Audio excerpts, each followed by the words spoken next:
हम यही सुनते हैं कि सपनों को पूरा करने के लिए कड़ी मेहनत की जरूरत होती है, लेकिन अगर यही सपना हमें गलत रास्ते पर ले जाए तो अंजाम भी बुरा होता है।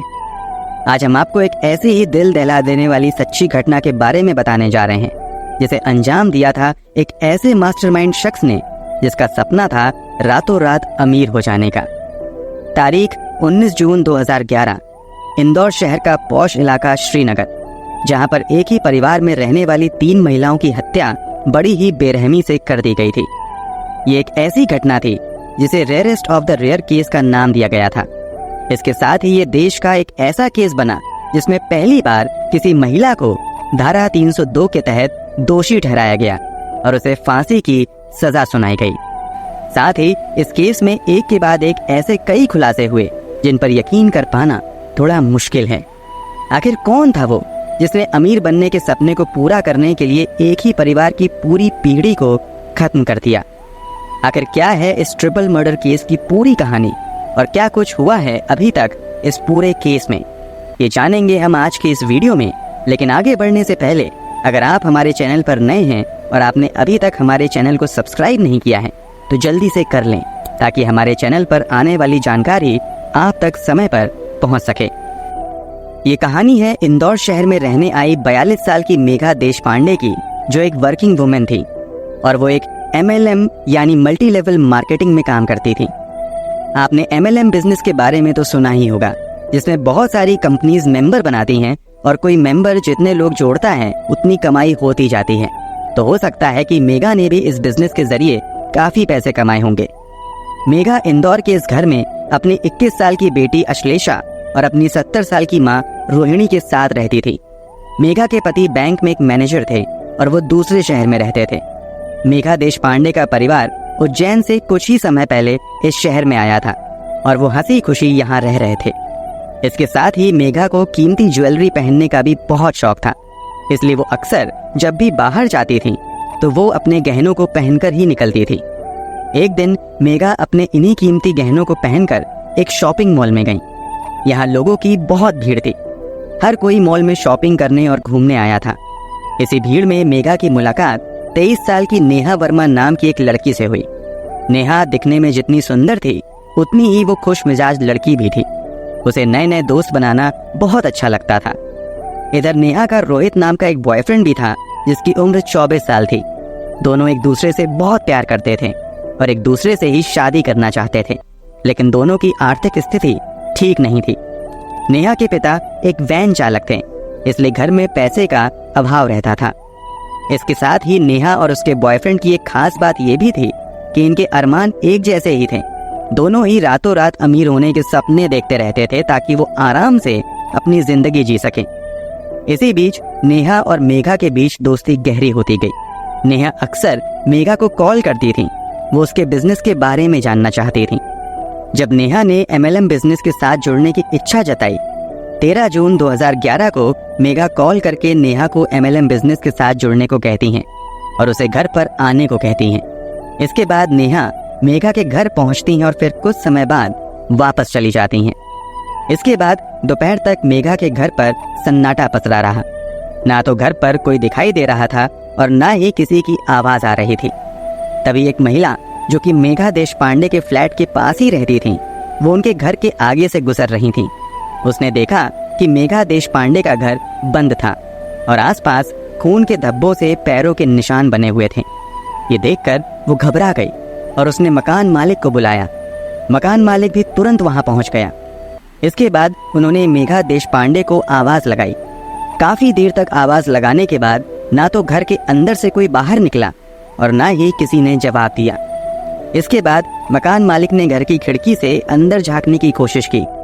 अंदर झांकते ही उनकी जोर से चीख निकली, क्योंकि घर के अंदर का नजारा बहुत ही खौफनाक और भयावह था। उन्होंने देखा कि घर के अंदर एक नहीं, 2 नहीं बल्कि 3 लाशें पड़ी हुई हैं। ये लाश किसी और की नहीं बल्कि मेघा, उसकी बेटी अश्लेषा और मेघा की माँ रोहिणी की थी। ये देखते ही मकान मालिक ने तुरंत पुलिस को फोन करके इसकी जानकारी दी। खबर मिलते ही पुलिस वहां मौके पर पहुंच गई। धीरे धीरे जब लोगों को इस घटना की खबर मिली तो उनके घर के बाहर भीड़ जमा होनी शुरू हो गई। इसी बीच पुलिस जब घर के अंदर गई तो उनका भी दिल पसीज गया, क्योंकि एक ही परिवार की 3 महिलाओं की हत्या की गई थी, जिसमें माँ, बेटी और नानी शामिल थीं। वहीं इस केस में सबसे बड़ा क्लू पुलिस के हाथ लगा। दरअसल पुलिस को हत्या वाली जगह से 2 बुलेट शेल मिली। इसके बाद पुलिस ने जांच पड़ताल करनी शुरू की, जिसके बाद उन्हें पता लगा कि मेघा देशपांडे की हत्या उनके सर पर गोली लगने से हुई है, लेकिन मेघा के सर पर एक ही गोली लगी थी। दूसरी गोली किस पर चलाई गई थी, ये देखने के लिए पुलिस ने तीनों लाशों को पोस्टमार्टम के लिए भेजा। और जब पोस्टमार्टम की रिपोर्ट आई तो ये पता चला कि मेघा देशपांडे की बेटी और माँ की हत्या शरीर पर चाकुओं को गोद कर तो हुई है, लेकिन चाकू से 1 या 2 बार वार नहीं किया गया था, बल्कि कई बार चाकू गोद गोद कर बेरहमी से उनकी हत्या की गई थी। अब पुलिस के सामने ये सवाल खड़ा हुआ था कि आखिर दूसरी गोली किस पर चली थी।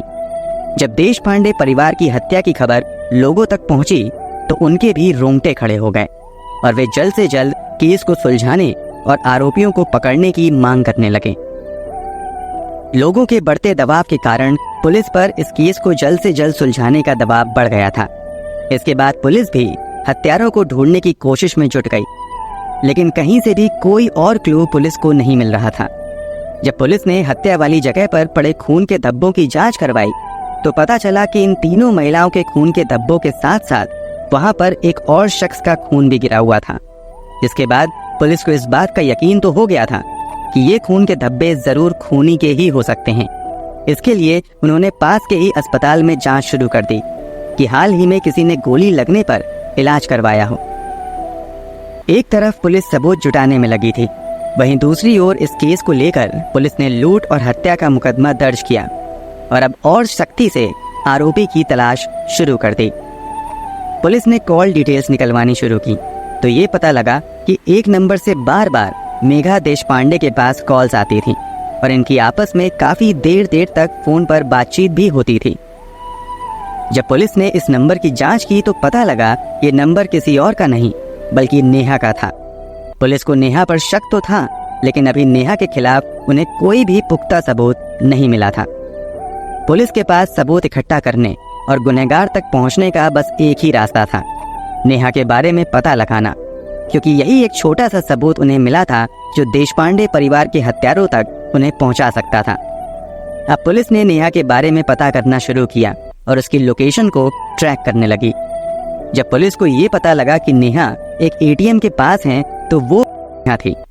इसके बाद जैसे ही नेहा एटीएम के अंदर गई तभी उन्होंने मौका पाकर उसे वहीं पकड़ लिया। पुलिस ने नेहा को हिरासत में लेने के बाद उससे पूछताछ की, लेकिन उसने कुछ नहीं बताया। इधर पुलिस ने एक ऐसे शख्स को पकड़ा जिसने हत्या वाले दिन एक झूठी एफआईआर दर्ज करवाई थी और वो शहर के एक हॉस्पिटल में अपना इलाज करवा रहा था।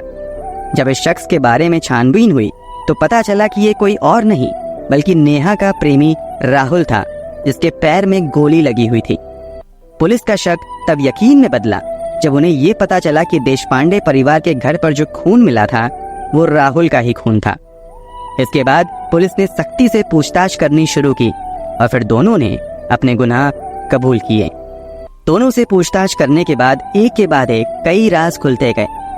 नेहा ने बताया कि उसकी मुलाकात मेघा से मॉल में हुई थी, क्योंकि मेघा दिखने में काफी अच्छे और अमीर घर की नजर आ रही थी, हाई प्रोफाइल दिखने वाली थी। मेघा ने हाथ और गले में सोने की कई कीमती जेवरात पहने हुए थे।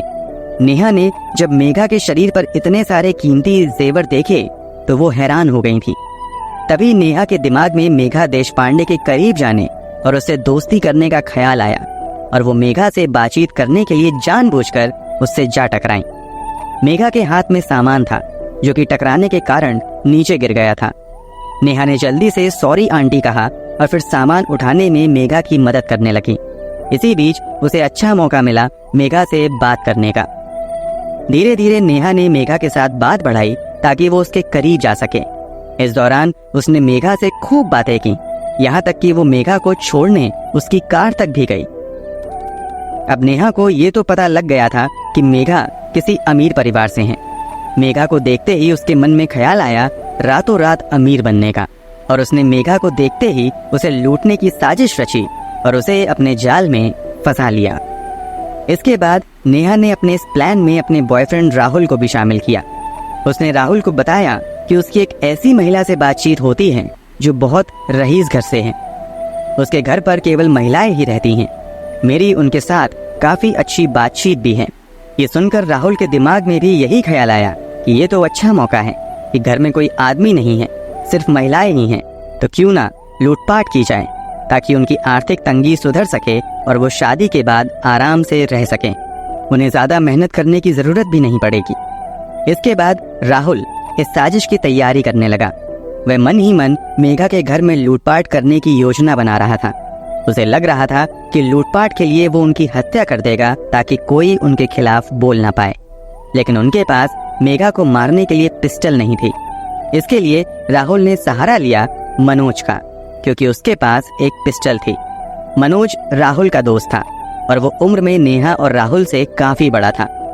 अब वो दिन भी आ गया जिस दिन नेहा और उसके प्रेमी ने इस घटना को अंजाम देना था। मेघा के घर उसके अलावा उसकी माँ और बेटी ही थी। घटना वाले दिन नेहा ने एक मल्टी लेवल मार्केटिंग के जरिए एक बहाना बनाया ताकि वो मेघा के घर में जा सके। काम के सिलसिले में नेहा मेघा के घर पहुंची। वो मेघा से लेकर कंपनी का फॉर्म भरने लगी, लेकिन उसे भरना कैसे है इसके लिए उसने मेघा से कहा कि पास में ही उसका एक दोस्त रहता है और वो उसे यहाँ बुलाकर इस फॉर्म को भरने में उसकी मदद लेना चाहती है। इसके बाद नेहा ने फोन कर उन्हें बुलाया और प्लान के मुताबिक राहुल और मनोज भी मेघा के घर में घुस गए। घर में घुसते ही रोहित ने पिस्तौल दिखानी शुरू कर दी और फिर उसने बिना कुछ सोचे समझे मेघा पर बिल्कुल पास से गोली मारी, जिससे उसकी मौके पर ही मौत हो गई। ये राहुल वही शख्स था जिसने मेघा पर सबसे पहले गोली चलाई थी। गोली की आवाज सुनकर कमरे में अश्लेषा और उसकी नानी भी दौड़ी दौड़ी वहां पहुंची। इसके बाद उन्होंने अश्लेषा को डरा धमकाकर उससे एटीएम कार्ड लेकर उसका पिन पूछ लिया। इसके बाद रोहित ने गोली से अश्लेषा और उसकी नानी को मारने की कोशिश की, लेकिन हड़बड़ी में ये गोली राहुल के पैर में जा लगी। इसके बाद उन्होंने चाकू से मार मार कर उनकी हत्या कर दी। उसके बाद इन्होंने वहां से निकलने से पहले 1.5 लाख रुपए, 5 लाख तक के कीमती गहने और एटीएम कार्ड लेकर फरार हो गए। ये वही एटीएम कार्ड था जिससे नेहा पैसे निकलवाने जा रही थी और तब पुलिस ने एटीएम के पास नेहा को पकड़ा था। इसी कार्ड के जरिए पुलिस ने नेहा को हिरासत में लिया था। इसके बाद राहुल ने अपने पैर पर लगी गोली का इलाज करने के लिए एक झूठी FIR दर्ज करवाई। ये सब आरोपियों ने पुलिस को अपने बयान में बताया था। उन्होंने साथ ही ये भी कहा कि ये उनका प्लान था कि मर्डर करके वो सारी चीजें लूट लेंगे और फिर हम कभी भी पकड़े नहीं जाएंगे। लेकिन ज्यादा देर ना करते हुए पुलिस ने इस केस को सुलझाया और हत्यारों को पकड़ लिया। ये बात धीरे धीरे लोगों तक पहुंच गई कि देशपांडे परिवार के हत्यारे पकड़े गए हैं, जिसके बाद लोगों ने उन्हें कड़ी से कड़ी सजा दिलाने की मांग की।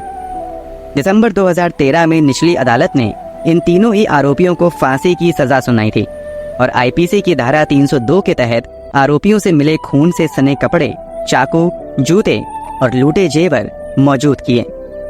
इसके बाद 2014 में हाईकोर्ट की इंदौर बेंच ने भी जिला अदालत के इस फैसले को गंभीर बताते हुए नेहा वर्मा, उसके प्रेमी राहुल और मनोज की फांसी की सजा को बरकरार रखा और साथ ही कोर्ट ने इस केस को rarest of the rare case भी माना। नेहा वर्मा इन दिनों इंदौर सेंट्रल जेल में बंद हैं। हाल ही में वो जेल में रहते हुए अन्य महिला कैदियों को ब्यूटी पार्लर का कोर्स करवा रही हैं। तो दोस्तों, देखा आपने कैसे पैसा एक इंसान से वो सब करवा देता है जिसका अंजाम अंत में बहुत ही भयानक होता है। इसके साथ ही हमें इस केस से ये भी सीख मिलती है कि हमें पब्लिक प्लेस में कीमती जेवरात पहनकर नहीं निकलना चाहिए। किसी अनजान शख्स से एकदम से दोस्ती नहीं करनी चाहिए।